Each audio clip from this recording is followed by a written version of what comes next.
नमस्कार मित्रांनो, निफ्टी तसंच बँक निफ्टीसाठी उद्याची ट्रेडिंग स्ट्रॅटेजी आपण डिस्कस करणार आहोत. तसंच कालच्या व्हिडिओमध्ये जे अनालिसिस आपण केलेलं होतं त्याबद्दलही बोलणार आहोत. तर चला व्हिडिओला सुरुवात करूया.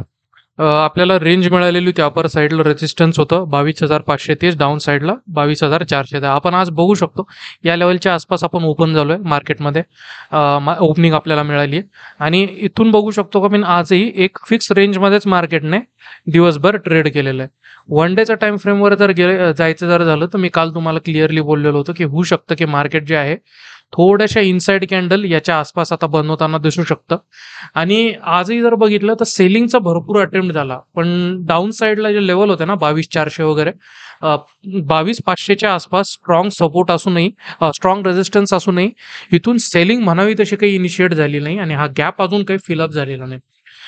उद्याच्या दिवशी जर मार्केट जे आहे ना 22,400ची लेवल जरा सपोर्ट करत असेल तर एक्सपायरी पर्यंत तुम्ही एक्सपेक्ट करू शकता की जर इथं सेल ऑफ जर आला नाही तर एक्सपायरीच्या आसपास किंवा एक्सपायरीच्या एक दिवस आधी म्हणजे किंवा कदाचित उद्याही आपण इथं बघू शकतो की एक मोठी ग्रीन कॅन्डल आपल्याला बनलेली दिसू शकते. फार जास्त शक्यता त्याची आपल्याला बनताना दिसते आहे.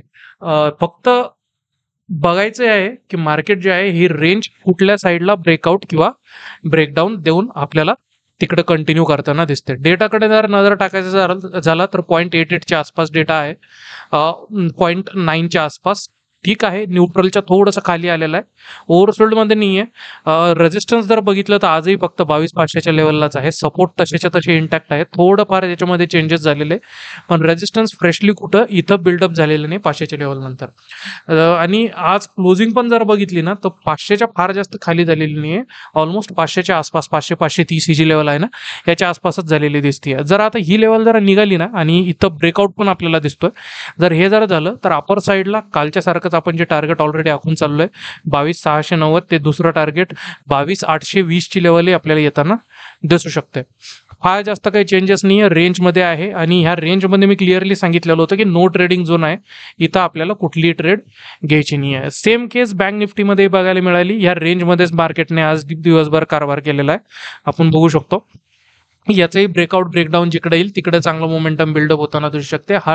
हा झोन जो आहे कम्प्लिटली नो ट्रेडिंग झोन आहे. कुठली पोझिशन्स कॅरी फॉरवर्ड घेऊन चालू नका, मी कालही सांगितलेलं होतं. आणि ह्या झोनमध्ये मार्केट तुम्हाला कुठेही रेजिस्टन्स किंवा सपोर्ट घेताना दिसत असेल तर ती ट्रेड फार जास्त तुमची टिकणार नाही, फार जास्त सक्सेस देणार नाही. इथं नो ट्रेडिंग झोन म्हणूनच याला स्ट्रिक्टली कन्सिडर करायचं आहे. बँक निफ्टीचंही सेम तेच आहे. 47,662 वरती निघालं तर 48,100 पर्यंतचं टार्गेट, डाऊन साईडला 47,000 चं टार्गेट आपल्याला येताना दिसू शकतं बँक निफ्टीमध्ये. तर या दोन्ही लेवलसाठी आपण अपर साईडला कॉल साईडला किंवा डाऊन साईडला पुट साईडला आपण ट्राय करू शकतो. निफ्टीमध्येही सेम तेच आहे. टार्गेट आपण ऑलरेडी सेट केलेलं आहे, डिसाईड केलेलं आहे. आपण इथं बघू शकतो की 22,400च्या खाली जर आलं तर पुट साईडला आपण ट्राय करू शकतो 22,265च्या लेवलला, कॉल साईडला 22,690 ते 22,820च्या लेवलला. तर या दोन्ही लेवलसाठी कॉल साईडला आपण ट्राय करू शकतो. तर अशा प्रकारे सगळ्या प्रोबॅबिलिटीज आपण डिस्कस केलेल्या आहेत.